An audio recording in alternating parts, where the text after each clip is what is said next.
রাজধানীর বাংলামোটরে জাতীয় নাগরিক পার্টি এনসিপির অস্থায়ী কেন্দ্রীয় কার্যালয় রূপায়ণ ট্রেড সেন্টারের নিচে সোমবার রাত 10:40 ককটেল হামলার ঘটনা ঘটেছে।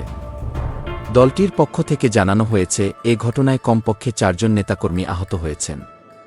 ঘটনাস্থলে ছিলেন সদস্য সচিব আক্তার হোসেন, তবে তিনি নিরাপদে রয়েছেন। এনসিপির জ্যেষ্ঠ যুগ্ম আহ্বায়ক আরিফুল ইসলাম আদিব জানান, সাদা রঙের একটি হাইস গাড়ি থেকে দলীয় নেতাকর্মীদের লক্ষ্য করে হঠাৎ একটি ককটেল ছুড়ে মারা হয়। গাড়িটি সিগন্যাল ছাড়ার সঙ্গে সঙ্গে দ্রুত সরে পড়ে। ককটেলটি সরাসরি কারও গায়ে না পড়লেও কাছাকাছি বিস্ফোরণের ফলে শফিকুল ইসলাম, আব্দুর রব, সুমন হোসেন ও আসিফ উদ্দিন সম্রাট আহত হন। হামলার ঘটনায় তাৎক্ষণিক বিক্ষোভ মিছিল করেন এনসিপির সদস্য সচিব আক্তার হোসেন এবং অন্য নেতাকর্মীরা।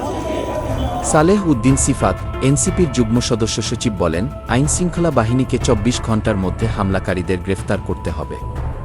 ব্যর্থ হলে নিরাপত্তা রক্ষায় নিযুক্ত বাহিনীগুলোকেই এর দায় নিতে হবে। রমনা থানার এসআই মিজানুর রহমান পাটোয়ারি বলেন, ঘটনার খবর পাওয়ার পরপরই পুলিশ ঘটনাস্থলে পৌঁছেছে। বর্তমানে পরিস্থিতি নিয়ন্ত্রণে রয়েছে।